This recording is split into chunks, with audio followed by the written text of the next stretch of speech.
Welcome to Pallilo Points. I am Brandon Strange of Sports Map Houston. I am joined by Charlie Pallilo of ESPN 97.5 and 92.5 in Houston.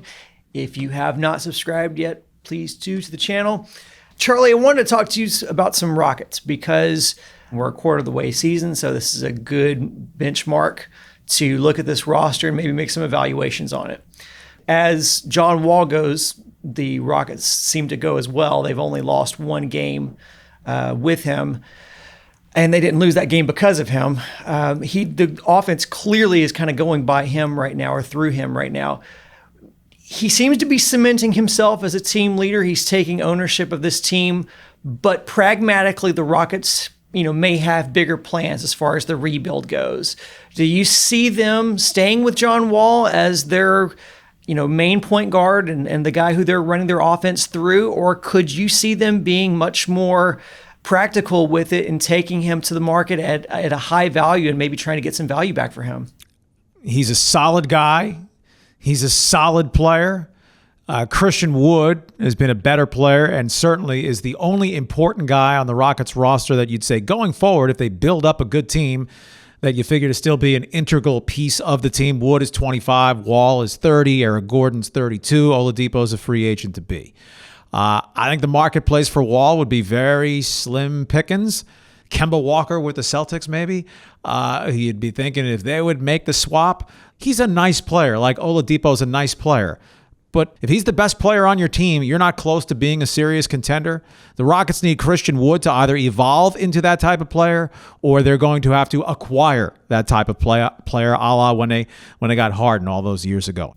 You mentioned Victor Oladipo, and his transition to the Rockets has not been as smooth or as quick as John Wall's has. What do you see them doing with him? Do you think, it seems like out of the batch of free agents this offseason, he might be one of the more gettable free agents. But if they don't see a fit with this team, do you think they're more likely to deal him, or do you think that they're going to, go in with him because they feel like they need to be able to sign a meaningful free agent in the offseason? It is a Rockets quandary because, as you allude to, right now, Victor Oladipo projects as one of the better free agents this coming summer. But there are going to be a number of teams with cap space. Doesn't mean you have to spend it all, but there is a floor to which you must spend in the NBA. But even if you don't get to that, money is dispersed to players on your roster to make up the difference. If you're saying, just because I have $38 million in cap space and there's no one else to spend it on, I'm going to give it all to Victor Oladipo.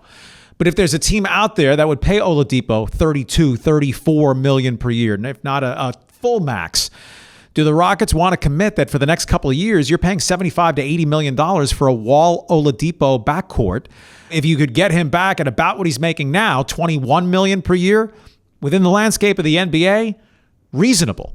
Eric Gordon playing very well right now. Is there a case to be made that he should be a permanent start of the starting lineup? If you're trying to identify your 5 best basketball players to have them on the court at the start of the game, Eric Gordon certainly qualifies there. He's playing a lot better than last season. The three-point shooting numbers for Gordon still mediocre, but his overall floor game, attacking the basket, finishing at the rim, has been very good. If you think putting him in the starting lineup and showcasing him for possible trade to get out of the 2 years over $36 million left on his contract is a viable option, then I'm for it.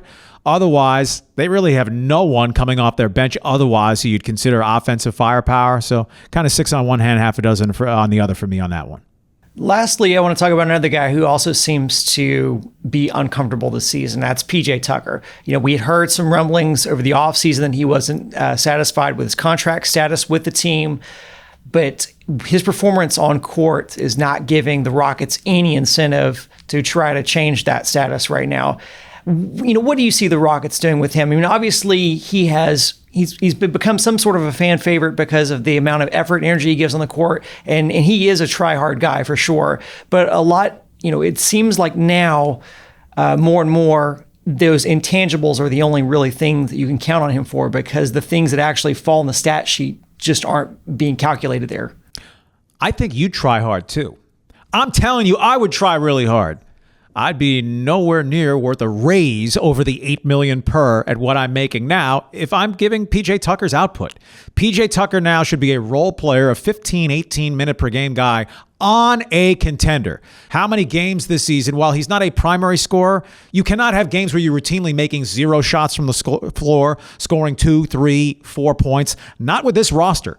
So those minutes should be earmarked among the Tates and the Nwabas and the Sterling Browns, and you hope to identify a couple of those you think can be meaningful rotation players going forward. PJ Tucker should be dealt. The rumble's been they're asking 3 second-rounders or a first-rounder. Not going to happen. Getting a first-round pick for PJ Tucker, I mean, all it takes is one idiot, but I think in the NBA, you're not going to find a general manager that idiotic. If they can get a number 2 for Tucker, I mean, Tillman Fertitta's putting some of his company up for public because he's looking for cash infusion. You trade PJ Tucker now for a second-round pick, you're knocking $1 million per month off your payroll. I'd do that.